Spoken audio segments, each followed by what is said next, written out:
देखिए, पिछली सरकार के समय से जिस तरह से राजस्थान में गैंग वॉर्स पनपी हैं, डिफरेंट गैंग्स के बीच में युद्ध शुरू हुए हैं और राजस्थान को अराजकता की अग्नि में धकेला गया, ये उसी का दुष्परिणाम है। करणी सेना के राष्ट्रीय अध्यक्ष स्वर्गीय सुखदेव सिंह जी को जो धमकियां मिली थी, उनके चलते हुए उन्होंने पुलिस प्रशासन को इसके लिए आगाह भी किया था, लेकिन दुर्भाग्य से जिस स्तर पर उनको सुरक्षा मिलनी चाहिए थी, उस स्तर पर सुरक्षा प्रदान नहीं की गई। निश्चित रूप से इसके लिए भी जिम्मेदारी तय करने की आवश्यकता है और साथ साथ में जिन लोगों ने ये दुर्दांत कृत्य किया है, उनको तुरंत गिरफ्तार किया जाए, उनको किए की सजा मिले। और साथ में भारतीय जनता पार्टी सरकार बनने के बाद में इस बात को हम निश्चित ही करेंगे कि राजस्थान में अमन, चैन और शांति की शासन कायम हो। इन सारे गैंगस्टर्स पर, सभी बदमाशों पर इस तरह का जो है उनके विराम लगे, उनको उनके किए की सजा भुगतनी पड़े, उनको सबको जेल में बंद किया जाए ताकि राजस्थान में शांति का शासन स्थापित हो सके। मैं सभी से आग्रह करूंगा कि इस समय में उद्वेलित होने के बजाय हमको शांति बनाए रखने की आवश्यकता है, लेकिन साथ ही एक बात का भरोसा और विश्वास दिलाता हूं कि एक भी अपराधी और गैंगस्टर जो इसमें संलिप्त था वो नहीं बख्शा जाएगा। और पुलिस प्रशासन को इसके लिए आगाह करना चाहता हूं कि राजस्थान में अन्य लोगों को जिनको भी इस तरह की धमकियां मिली है, तुरंत उनको सुरक्षा भी प्रदान करें और साथ साथ में ऐसे सारे लोगों को जिन्होंने धमकियां दी है, उन सबके खिलाफ प्रभावी कार्रवाई की और समाज के अगुवाओं की जो जघन्य हत्याएं करवाई जा रही है, इनका समूल नष्ट किया जाएगा। हत्यारे पकड़े जाएंगे, कड़ी से कड़ी सजा दी जाएगी। मेरी पुलिस प्रशासन से भी मांग है कि इस षड्यंत्र में जो कुछ थे उनके चेहरे से भी नकाब खींचे और इस पूरे मामले को आईजी स्तर का जांच करके और जल्दी से जल्दी हत्यारे पकड़े जाएं।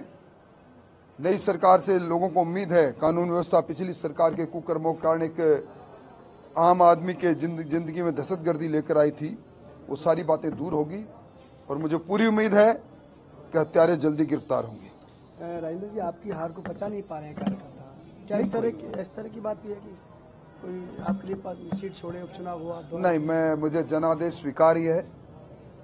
मैं लगातार 7 बार जीतता रहा, इस बार मेरे जीत का रथ रुका और मैं आत्म विलोचन खुद पर कर रहा हूं कि मुझ में कोई कमी रही होगी कि इस जनादेश के अंदर मैं जीत नहीं पाया, इसलिए सहर्ष मैं पराजय स्वीकार करता हूं। राठौर साहब, तकरीबन 48 घंटे हो गए बहुमत मिले, लेकिन मुख्यमंत्री के पद को लेकर कोई फैसला? विधायक दल की बैठक भी होगी, पर्यवेक्षक भी आएंगे और सर्वसम्मत फैसला भी होगा। सारा विधायक दल एकजुट होकर निर्णय करेगा। विधायक कंफ्यूज है किधर जाएगी? कोई कंफ्यूजन नहीं, कोई 2 खेमे नहीं, सिर्फ एक खेमा है, वह नरेंद्र मोदी जी के ब्रिगेड का खेमा। सेंथिल ने कहा है कि बीजेपी गौमूत्र वाले राज्यों में चुनाव जीत रही है, तो पार्लियामेंट में गौमूत्र छिड़काव करना चाहिए। डीएमके के नेताओं की अगर यही हरकतें रहीं और सनातन धर्म के खिलाफ इसी तरह की बकवास वो करते रहे, तो गौमूत्र वाले राज्यों में नहीं, सांड वाले राज्यों में भी बीजेपी का परचम लहरा जाएगा। जहां तक सवाल है संसद में गौमूत्र छिड़कने का, तो संसद वैसे ही मंदिर है और पंचगव मंदिर में प्रयोग होता ही है, स्वागत है। इस तरह के बयानबाजी से क्या शो करना चाहते हैं? क्या धार्मिक भावना को ठेस पहुंचा रहे हैं? ये सब रावण के खानदान के लोग हैं, आसुरी शक्तियां हैं, भारत को बर्बाद करना चाहती हैं, भारत से सनातन को मिटाना चाहते हैं, भारतीय लोकतंत्र को खत्म करना चाहते हैं। सर, अभी जयपुर में सरकार बनी नहीं है, उसके बाद खुलेआम अब हत्याएं हो रही हैं, घर में घुसकर करणी सेना के राष्ट्रीय अध्यक्ष पर फायरिंग की गई, क्या कहेंगे उसको लेकर? ये तो घोर अपराध है। हत्या घर में घुस के हो या घर के बाहर हो, हत्या तो हत्या है। पुलिस प्रशासन को काम करना चाहिए। अभी तो अशोक जी का इस्तीफा हुआ नहीं है। मैं अशोक गहलोत जी से कहूंगा कि जिन्होंने ये कुकर्म किया है उनके खिलाफ सख्त से सख्त कार्रवाई करें। अगर बात करें कांग्रेस की सरकार पहले थी तो वहां पर इतनी आपराधिक नहीं थी, लेकिन जैसे जैसे सरकार बदल रही है आपराधिक दिन पर दिन बढ़ते जा रहे हैं। नहीं, अपराध का सरकार से क्या लेना देना।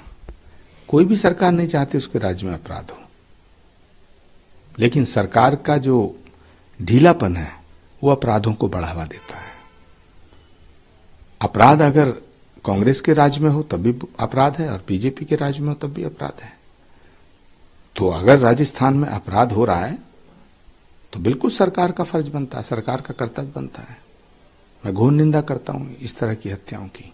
सख्त से सख्त कार्रवाई की जानी चाहिए। हत्याओं पर राजनीति नहीं की जाए। अगर हमारी सरकार में हत्या हो गई तो हम चुप रहेंगे, दूसरे की सरकार में हत्या हुई तो हम बोलेंगे। ये दोगलापन है। इस तरह से राजस्थान में गैंग वॉर्स बनती हैं, डिफरेंट गैंग्स के बीच में युद्ध शुरू हुए हैं और राजस्थान को अराजकता की अग्नि में धकेला गया, ये उसी का दुष्परिणाम है। करणी सेना के राष्ट्रीय अध्यक्ष स्वर्गीय सुखदेव सिंह जी को जो धमकियां मिली थी, उनके चलते हुए उन्होंने पुलिस प्रशासन को इसके लिए आगाह भी किया था, लेकिन दुर्भाग्य से जिस स्तर पर उनको सुरक्षा मिलनी चाहिए थी उस स्तर पर सुरक्षा प्रदान नहीं की गई। निश्चित रूप से इसके लिए भी जिम्मेदारी तय करने की आवश्यकता है और साथ साथ में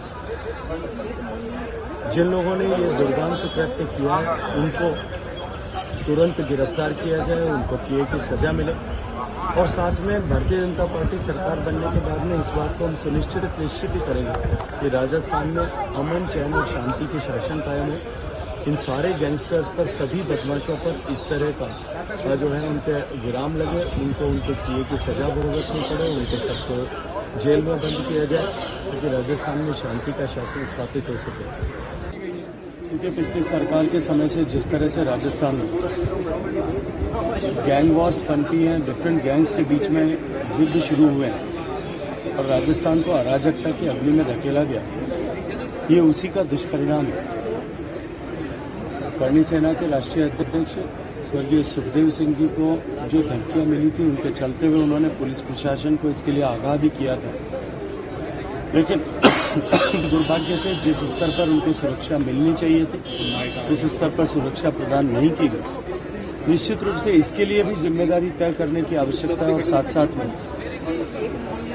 जिन लोगों ने ये दुर्दांत कृत्य किया है उनको तुरंत गिरफ्तार किया जाए, उनको किए की सजा मिले और साथ में भारतीय जनता पार्टी सरकार बनने के बाद में इस बात को हम निश्चित ही करेंगे कि राजस्थान में अमन, चैन और शांति की शासन कायम हो। इन सारे गैंगस्टर्स पर, सभी बदमाशों पर इस तरह का जो है उनके विराम लगे, उनको उनके किए की सजा भुगतनी पड़े, उनको सबको जेल में बंद किया जाए ताकि राजस्थान में शांति का शासन स्थापित हो सके। मैं सभी से आग्रह करूंगा कि इस समय में उद्वेलित होने के बजाय हमको शांति बनाए रखने की आवश्यकता है, लेकिन साथ ही एक बात का भरोसा और विश्वास दिलाता हूं कि एक भी अपराधी और गैंगस्टर जो इसमें संलिप्त था वो नहीं बख्शा जाएगा और पुलिस प्रशासन को इसके लिए आगाह करना चाहता हूं कि राजस्थान में अन्य लोगों को जिनको भी इस तरह की धमकियां मिली है तुरंत उनको सुरक्षा भी प्रदान करें और साथ साथ में ऐसे सारे लोगों को जिन्होंने धमकियां दी है उन सब के खिलाफ